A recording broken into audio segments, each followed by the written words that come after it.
Happy Mother's Day to all the mothers in here. Hopefully y'all got the system on by now, and my mom is watching. Grady's giving me the 1 minute sign right here, and all right, we're good to go. But I want to say Happy Mother's Day to my mom, and thank you, Mom, for all you did for me for all the years. Appreciate you watching every Sunday, and so it's a blessing, and I love you.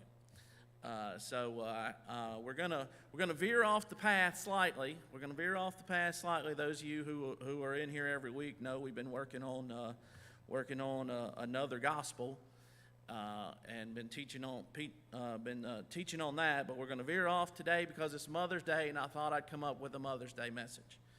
And so if you have your Bible, turn to, that was a joke, by the way, but you'll figure that out in a second. In Psalm chapter number 55. Psalm chapter number 55.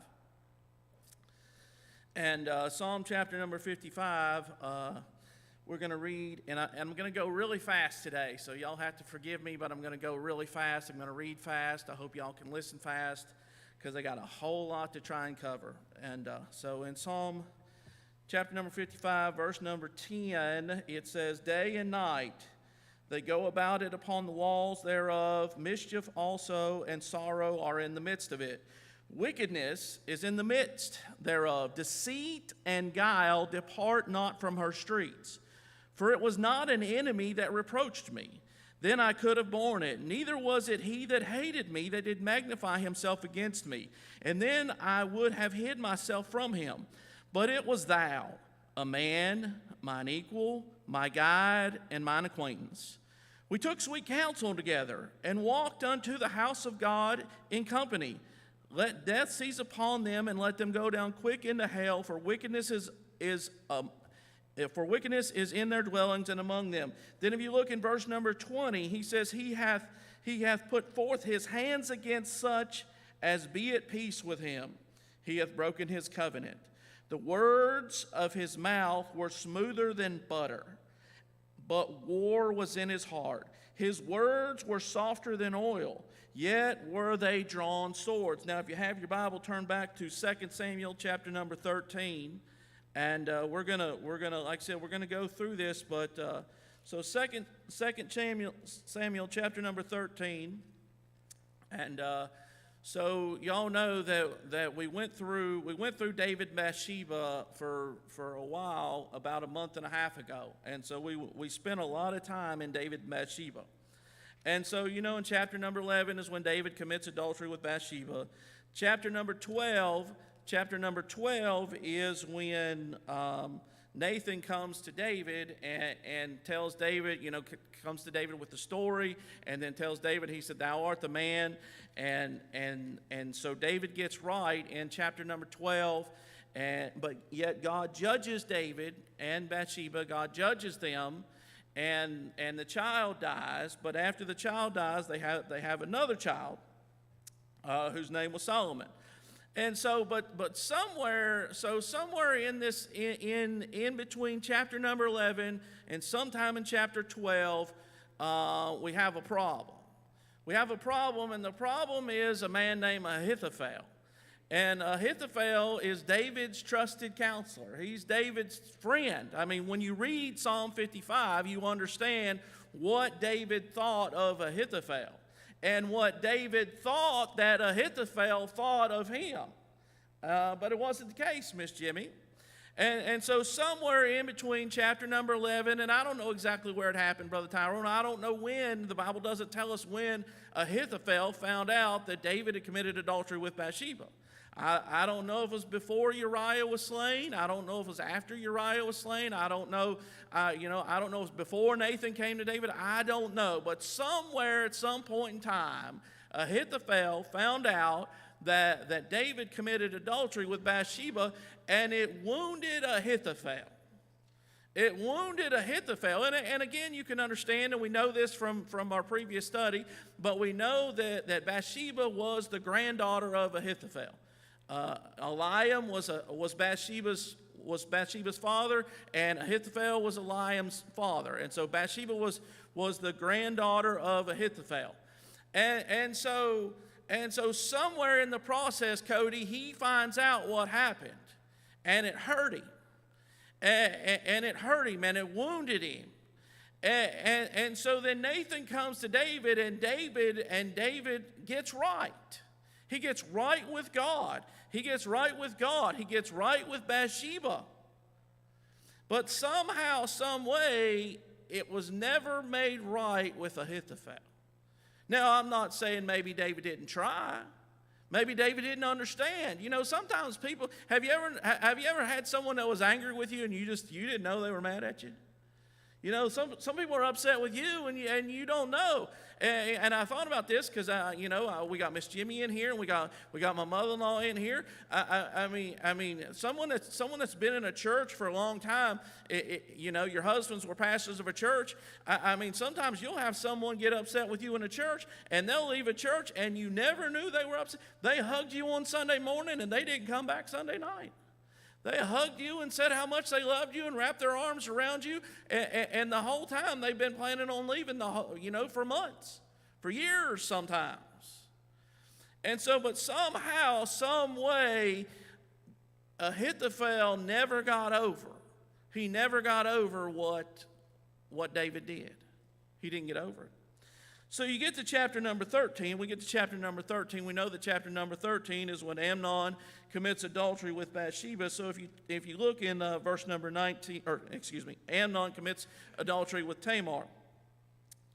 And so in verse number 19 it says, "And Tamar put ashes on her head and rent her garments of divers colors that was on her, and laid her hand on her head and went on crying." In verse 20 it says, "And Absalom her brother said unto her, Hath Amnon thy brother been with thee? But hold now thy peace, my sister, he is thy brother. Regard not this thing."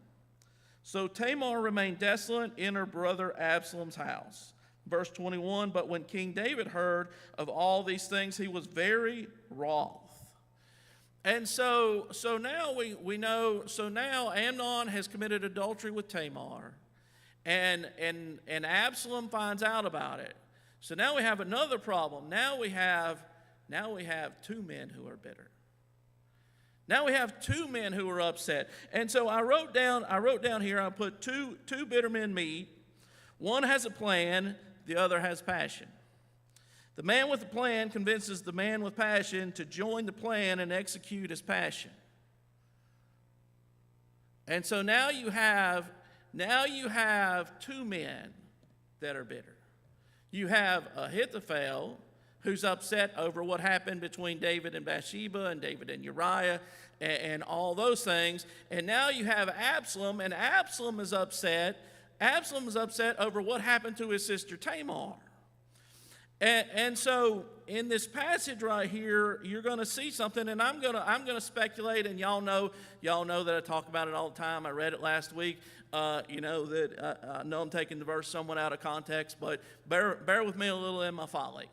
And so I'm gonna read into some things that I think happened, and you can agree with me. If you disagree with me and you want to talk about it, I like to eat at Bowman's over a hamburger steak and some fried potatoes. We'll sit down, we'll talk about it, anytime. Well, I'll be glad to talk to you about it. But anyway, so here, what I believe happens right here, Cody, is Ahithophel, and we're going to read it later. But Ahithophel was a counselor that people had so much confidence in. They said that when he counseled, whether it was counseling David or whether it was counseling Absalom, when he counseled, it was as if it was the very oracle of God. It was the very word of God. Whenever he counseled, but in this passage right here, you're going to understand that in chapter number 13, David has a problem. David has a problem because it says in verse number 21, "But when King David heard all these things, he was very wroth." He was angry. He was angry over what happened, but he's got a problem. What's he going to do about it? What's he going to do about it? I mean, he's the king. He's the king, but guess what? His son just committed the same sin that he committed. His son just committed the same sin. Y'all know my opinion about what happened between David and Bathsheba. Y'all know my opinion about that already. But here, his son just committed fornication with his sister. His son did that. And now, what's he going to do about it? I mean, we know what the Bible says. We know what the law says is supposed to be done. But what's he going to do, Cody? He just did the same thing. And God didn't kill him. They didn't take him out and stone him. In reality, according to the law, because she didn't cry out, she was supposed to get it too. And so David has a problem. And you know what he needed, Paul? He needed a counselor. He needed a counselor. He needed someone that when he spoke and counseled, it was as if it was the very oracle of God. He needed someone named Ahithophel to say, David, you're in trouble. You're in trouble because you're backed into a corner right here, but let me tell you what I think you ought to do. It didn't happen. It didn't happen. He just let him roll along. He let him roll along, Chris.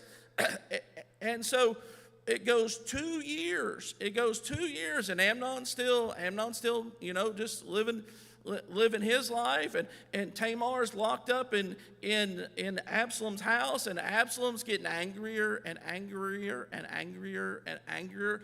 And what I believe happened, and again, this is me, this is what I think happened, but I think there was some counseling going on, but I think it was Ahithophel counseling Absalom. I think it was Ahithophel counseling Absalom, and you'll see why I say this in a couple chapters, but I think it was Ahithophel counseling Absalom and saying, I don't understand why your dad's not doing anything about this. I don't understand why your dad's not doing anything about it. I can't believe your dad's not doing anything about this. This is terrible what happened to you. This is terrible what happened to your sister.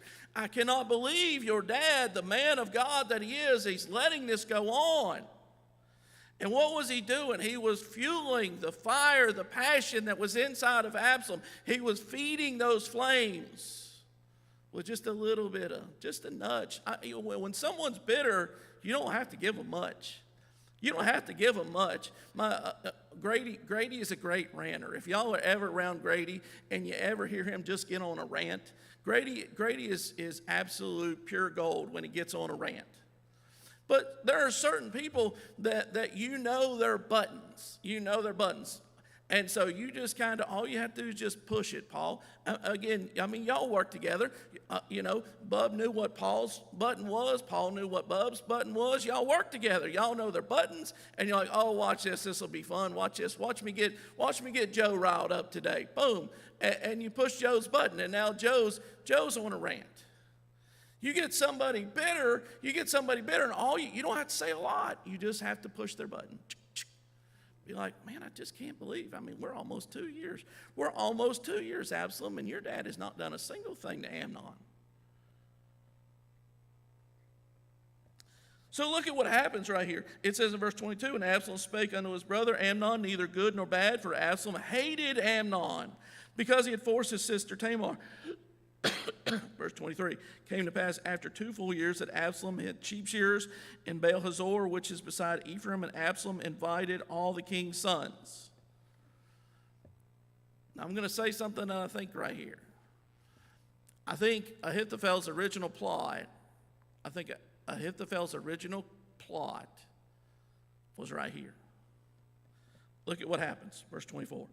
Absalom came to the king and said, behold, now thy servant hath sheep shearers. Let the king, I beseech thee, and his servants go with thy servant. And the king said to Absalom, nay, my son, let us not all now go, lest we be chargeable unto thee. And he pressed him, howbeit he would not go, but blessed him.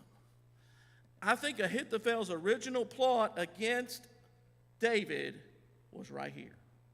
I think Absalom was a pawn in the hands of Ahithophel.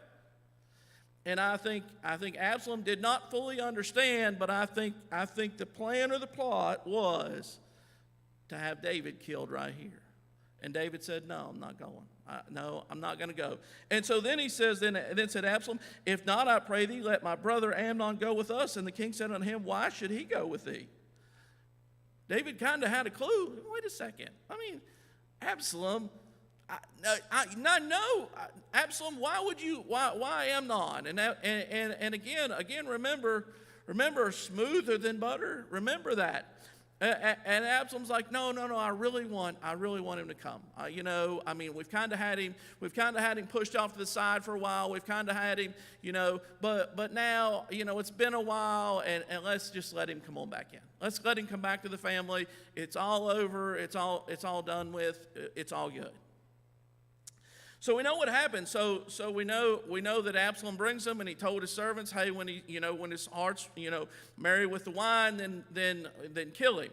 And the report comes back. The report comes back to them that all the king's sons are dead, and that wasn't true. And Jonadab, which we're not going to talk about Jonadab, but he's an interesting case of a snake. If you ever want to read a snake in the Bible, he's one of them. But anyway, so then you get down to verse number 37. But Absalom fled and went to Talmai, the son of Ammihud, king of Geshur, and David mourned for his son every day. Now, who's he mourning for? Who's he mourning for there, Jerry? Is he mourning for Amnon, or is he mourning for Absalom? Let's read on. Verse 38. So Absalom fled and went to Geshur and was there 3 years. And the soul of King David longed to go forth unto Absalom, for he was comforted concerning Amnon, seeing he was dead. So that verse number 37, David mourned for his son every day. Who was he mourning for? He was mourning for Absalom. He was mourning for Absalom, Riley. He was mourning. He longed to go for. In my Bible, in the center section, it says that longed was consumed. He was consumed. It's all he thought about. He thought about Absalom all the time. He was consumed with going to Absalom. I have a question to you. So why didn't he go? Why didn't he go? I got another question or thought. Who was counseling him not to go? Someone that had a plan. Somebody that had a plan said, you can't go down there. You can't go down there. You can't. Do you know what it'll look like? Again, I don't like politics. I'll be honest with you. I hate politics. I hate that politics are in everything now. You can't buy a candy bar without them making a political statement. Now, I don't like politics, but you understand. David's a king, and there's politics at play here. And so I believe that Ahithophel said, "You can't go down there. He just killed your son. What's that going to look like? What is that going to look like?" And I think he's also telling Absalom, "Can you believe your dad's not going to come down here?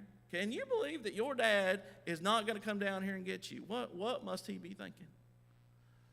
What must he be thinking? You know that he would have done it himself had he not committed that sin that he did. But and so here's Absalom, and now he's 3 years away. And look at what happens right here. Whenever you're bitter, whenever you're full of bitterness, it'll have you acting in ways you shouldn't act. And so in verse number 14, we have a problem here. Or chapter number 14, verse number 1, we have a killer acting like a counselor. I don't know what you want to call Joab, but Joab was a first-class, straight-up killer. He didn't care who, he didn't care how. If it was someone that was in his way, he'd come up and hug you and stab a knife in your ribs. If it was Uriah, David said, "Hey, just step back from him." He's like, "No problem, no questions asked." He's gone. Joab was a killer, straight up killer. But because he saw the countenance of David, Chris, Here's David, and day after day after day, and you know, you pick up on people's countenances, and sometimes it's like, man, what's wrong with you? What's wrong with you? What's wrong with you? Oh, I know what the problem is. The problem is David longed to go to Absalom. He longed to go to Absalom, but he wouldn't go to Absalom. And my question is why? And so Joab becomes a counselor here, and he gets with this wise woman in verse number 2 and says, hey, I need you to go talk to David. And David should have picked up, anytime someone comes to him with a story, the first thing he should have said is like, well, wait a second here. What's the ulterior motive behind this story? I done got bit once with Nathan and the prophet. Now you're coming to me. What's the ulterior motive behind this story right here? Because there's got to be some kind of ulterior motive. But in chapter number 14, verse number 21, it says, and the king said unto Joab, behold now, I have done this thing. Go therefore, bring the young man Absalom again. And Joab fell to the ground on his face and bowed himself and thanked the king. And Joab said, today thy servant knoweth that I have found grace in thy sight, my lord, O king, in that the king hath fulfilled the request of his servant. And so again, had Ahithophel been the counselor that he should have been, which he wasn't because of bitterness, he could have been counseling. This should have been Ahithophel saying, hey, we need to bring Absalom back. This is how he needs to be dealt with. This is how this needs to be dealt with, but we need to bring Absalom back. But he wasn't. And so in verse number 23, it says, so Joab arose and went to Geshur and brought Absalom to Jerusalem. So, Chris, everything's going to be great, right? Everything's going to be wonderful. It's going to be great. Here comes Absalom. And David, if you remember at the very end in verse number 39, and the soul of King David longed to go forth unto Absalom, for he was comforted concerning Amnon, seeing he was dead. Now we've had 3 years, and I'll be honest with you, sometimes it's just time. Time helps, helps ease the pain. Well, we've had 3 years now, and here we are, and here Joab goes and gets him, and something happens from the time that Joab leaves to go get him until we get to verse number 24. And verse number 24 says, and the king said, let him turn to his own house and let him not see my face. What? What happened? What happened right there? Brother Parks, tell me what happened from when he says in verse 21, go get him, and from the previous chapter where he says that he was consumed, he longed to go forth unto him. What in the world could have happened? I have a thought. I think his trusting counselor said, look, you can let him come home, but don't let him come up here. You can let him come home, but don't let him come up here. Why else would he bring him? Why else would he bring him home, but say, all right, he can come home, but he's not going to see my face? Why else? He longed to go forth to him. Now he's brought him so he's in the same city with him. But he says, no, I don't want to see him. According to chapter 13, he was consumed by seeing him again. He was comforted because Amnon was dead. Now you think for some reason, after 3 years, now he's like, yeah, I'm really upset about this. I'm so upset that I'm going to tell him to come home. No. I think Ahithophel said, David, don't you do it. Don't you do it. Don't you let him come up here. And so what happens is, and we know what happens is Absalom's there, and he's there for 2 full years, verse number 28, and it says, so Absalom dwelt 2 full years in Jerusalem and saw not the king's face. So it's been 5 years since it happened. And David still knowing that Absalom's living in the city, and David does not see his face. And we know that Absalom he tries to get Joab to come to him, and he sets his fields on fire. And finally Joab comes to him, and finally the king agrees.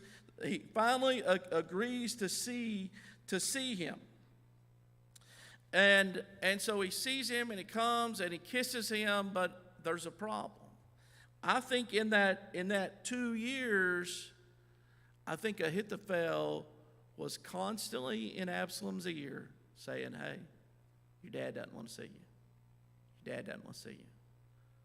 I think he, on one side, again, smoother than butter.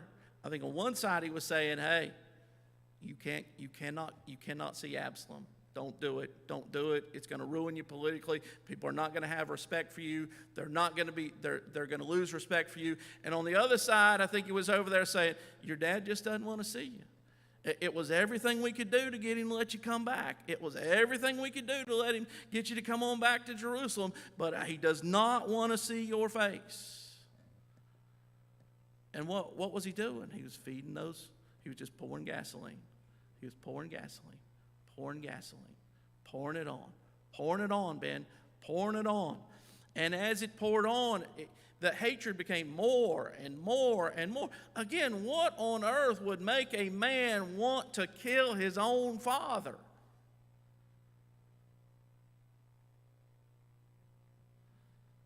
Bitterness.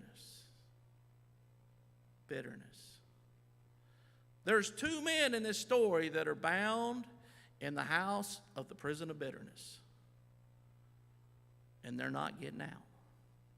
They're bound in that house of the prison of bitterness, and they're not coming out of it. They have one goal in mind. I don't think it started out as one goal. I think originally, when it started out, Absalom would have been happy just to see Amnon dead. But I think Ahithophel said, hey, look, you know, with Amnon dead, you're the oldest son. If something happened to your dad, you'd be king. And your dad's not treating you right. He's not treated your sister right. He's not treated you right. He's not treating the other members of the family right. I mean, letting Amnon live. I think it just day after day after day after day. I'm going to change it a little bit, not with her much fair speech, but with his much fair speech, he got to him. And so now we have in chapter number 15, verses 1 through 6, and I'm just going to read verse number 6. And on this manner did Absalom to all Israel that came to the king for judgment. So Absalom stole the hearts of the men of Israel.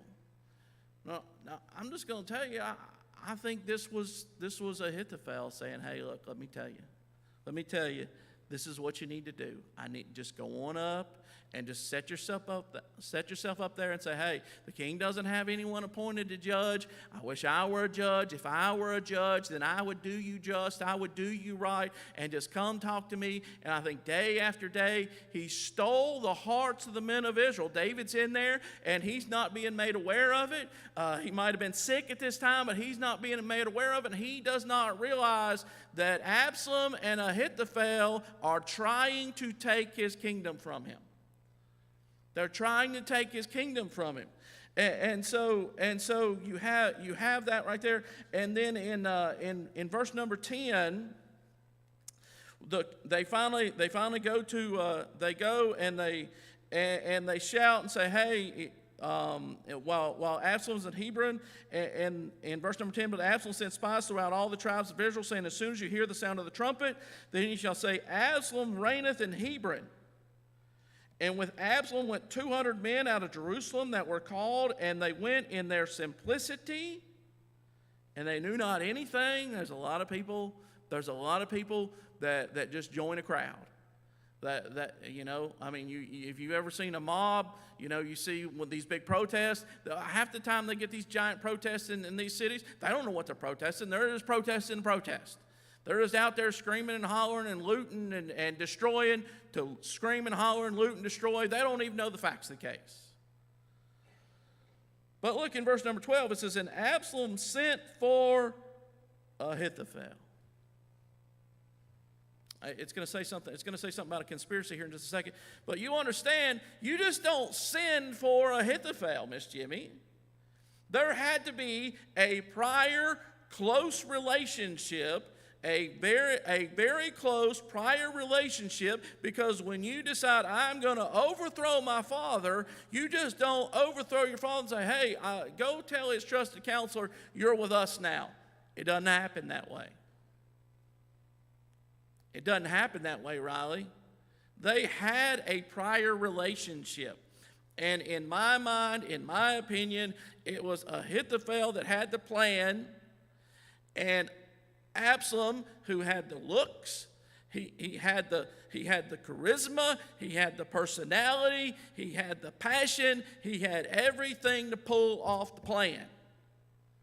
And that's why in verse number 12 it says, and Absalom sent for Ahithophel the Gilonite, David's counselor from his city, even from Gilo, while he offered sacrifices, and the conspiracy was strong. The conspiracy was strong. You just don't have a conspiracy that happens in a day. You have a conspiracy that was developed over years. And I think the conspiracy developed in Ahithophel's mind when it started out. I heard a message by Brother Massengale on Turkey Ridge's sermon audio page, and he was talking about leprosy, and it started out as a little spot. It started out as a little tiny spot of unforgiveness in Ahithophel's heart. Started out as just a little tiny spot, Jake, and it grew, and it grew, and it grew, and it developed into a plan.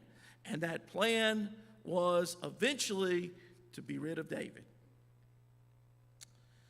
And there came messengers to David saying, the hearts of the men of Israel are after Absalom. And so we know that they flee after them. But in verse number 31, it says, and one told David, saying, Ahithophel is among the conspirators with Absalom. And David said, O Lord, I pray thee, turn the counsel of Ahithophel into foolishness. That prayer got answered. That prayer got answered. But understand when you read Psalm chapter 55, which I read first, and I did not have time to read the whole chapter, but when you read that, you see how wounded David is. You see how wounded David is. He said, we took sweet counsel together. We walked to the house of God together. You were my friend. He said, if it was my enemy, I could have borne it, but it wasn't my enemy. It was someone that I thought was my friend. And David is told, hey, Ahithophel is with Absalom. And then if you go to chapter 16, and I'm skipping a bunch of it, but in chapter number 16, verse number 20, and then said Absalom to Ahithophel, give counsel among you what we shall do. And Ahithophel said unto Absalom, go in unto thy father's concubines, which he hath left to keep the house, and all Israel shall hear that thou art abhorred of thy father. Then shall the hands of all that are with thee be strong. So let's watch what they do here. So they spread Absalom a tent upon the top of the house. And Absalom went in unto his father's concubines in the sight of all Israel. I'm going to stop reading right there. Let me ask you another question. Where did David see Bathsheba? He saw her at the top of the house. I think Ahithophel's bitterness caused him one day to go up on the roof of that house and look out over that city and say, she used to live right there. And if I stand right here, I can see where she would have been taking a bath. And Cody, it was proclaimed by Nathan the prophet that this was going to happen. And so Ahithophel said, hey, here's the first thing you ought to do. Not go after David, but here's the first thing you ought to do. I want David to hear that his concubines were defiled, and when he hears they were defiled, I want him to not only hear they were defiled, I want him to hear that they were defiled in the very spot that he looked down and looked at my granddaughter and said, I'm going to have her. That's a bitter man. That is a bitter man. That is a man that is full, he is eaten up with bitterness. But now look, I said it earlier, so let me read verse 23 before I skip ahead. And the counsel of Ahithophel, which he counseled in those days, was if a man had inquired at the oracle of God. So was all the counsel of Ahithophel, both with David and with Absalom. Chapter 17, verse 1. Moreover, Ahithophel said unto Absalom, Send Amasa and the army and go after David. That's not what he said. The man's a counselor. The man's a counselor. He gives good counsel. But Riley, he said, no, I'm a warrior. I'm a warrior. He said, moreover, Ahithophel said unto Absalom, let me now choose out 12,000 men, and I will arise and pursue after David this night, and I will come upon him while he is weary and weak-handed, and will make him afraid. I want him to know it's me, and I want him to cower under the fact that it is me that is going to kill him.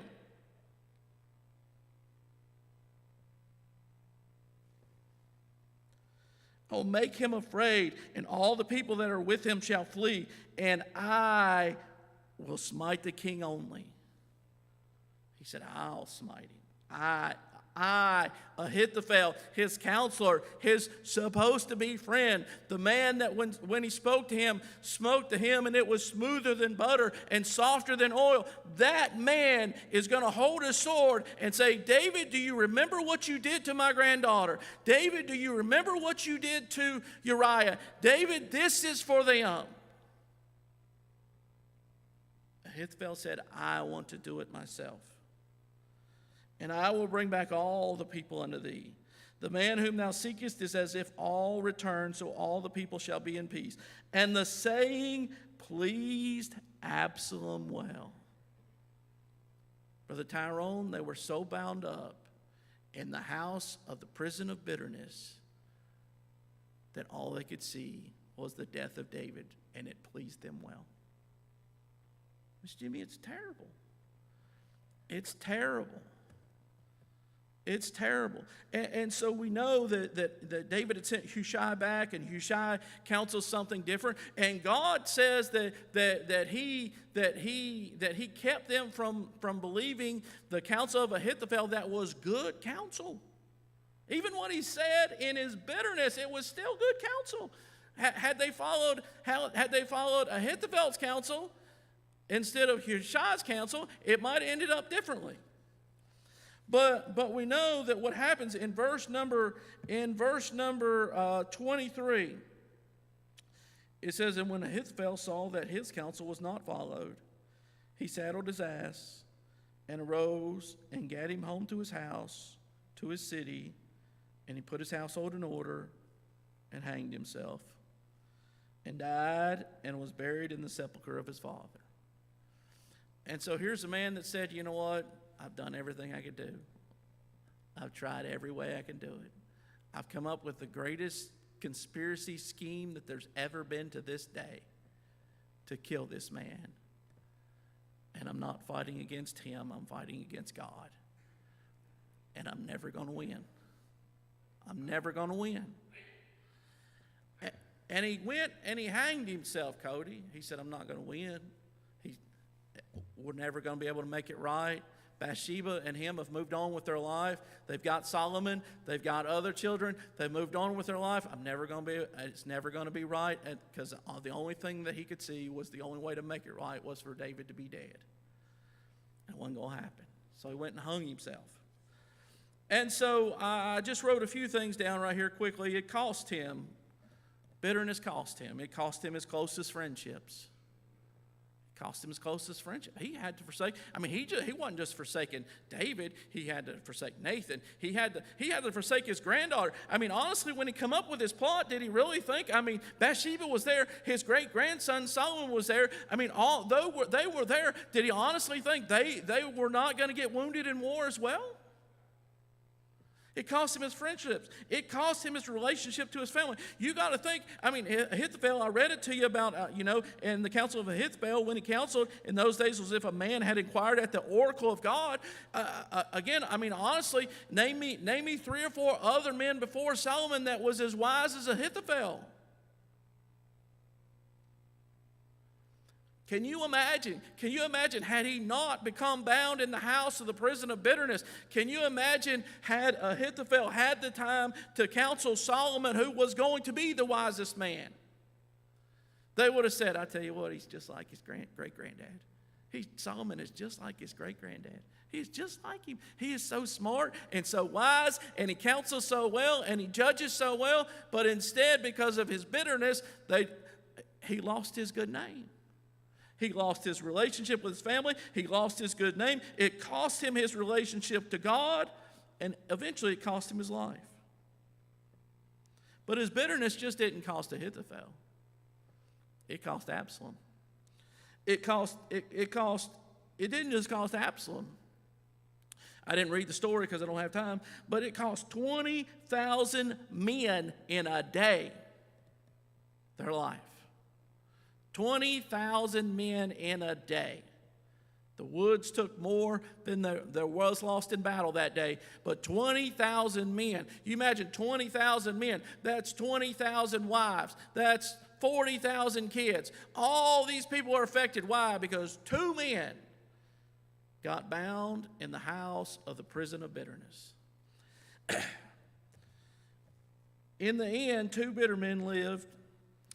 Two bitter men were buried in the grave. And the man they both hated mourned for them as if he lost his best friend and his favorite son. If you remember, and I don't have time to read it, but if you remember, Joab got furious at David because David was mourning over Absalom and said, "Would to God I had died for thee, Absalom." David never hated either man. He never hated either man. He loved them and didn't understand. If you have your Bible, and I'm trying to hurry, Matthew chapter number 6. Matthew chapter number 6. Verse number 9, Jesus speaking. "After this manner, therefore, pray ye, Our Father, which art in heaven, hallowed be thy name. Thy kingdom come, thy will be done in earth as it is in heaven. Give us this day our daily bread, and forgive us our debts as we forgive our debtors." Now, that's not saying that if I owe Paul $20 and Paul owes Brother David $20, that's not talking about owing $20. Verse 14, "For if ye forgive men their trespasses, your heavenly Father will also forgive you. But if ye forgive not men their trespasses, neither will your Father forgive your trespasses." Bitterness will cause you to not forgive. It'll develop unforgiveness in your life. And Jesus said, and we're not talking about losing your salvation. That's not what we're talking about here. But your relationship with God will, on the day that you say, "I am not going to forgive him. I am not going to forgive her. I will not forgive that person." Jesus said, how you want to be forgiven from God is how you forgive other people. If you want God to say, "I'm not going to forgive you," then you say, "I'm not going to forgive them." It's as simple as that, Miss Jimmy. You say, "But you don't know what they've done." Okay, I don't. Doesn't matter. "But they've never apologized." So? But they've never made it right. So? So what? That's a them problem. But when you don't forgive them, that becomes a you problem. That becomes a you problem. And I'll tell you, we got a bunch of young Christians back here in the back corner back there. I'm telling you, someone in this church is going to hurt you. It's going to happen. Somebody's going to say something. Somebody's going to do something. Somebody's going to act a certain way. They're going to do something, Cody, and it's going to hurt you. And you got to get over it. And it's going to be one of the hardest things you ever do. But if you want to further your relationship with God, guess what you're going to do? You're just going to get over it. And whether they ever come to you, whether they ever make it right. My father-in-law went to a man that went and visited every member of his church. He went to that man. He's like, "Oh, Brother Wayne, I didn't do all them things." It was a lie. It was a lie, and it hurt him again because he's like, why didn't you just say, "I'm sorry, I know, I'm really sorry." And it hurt him again, Brother Parks. But guess what? He just had to get over it again. Sometimes you go to him and you're like, "I am so sorry." And you're like, "I never had a thing against you. I never had a thing. I never had one thing against you." And they done spread all kinds of nonsense about you and wounded your reputation and wounded your name with so many people, and people believe it. They'll believe a lie before they believe the truth any day of the week. And Brother Leon, sometimes you just got to get over it. It's not for me, it's not for me to fix David. It's for God to deal with David. And guess what? God had already forgiven David. In Ephesians chapter number 4,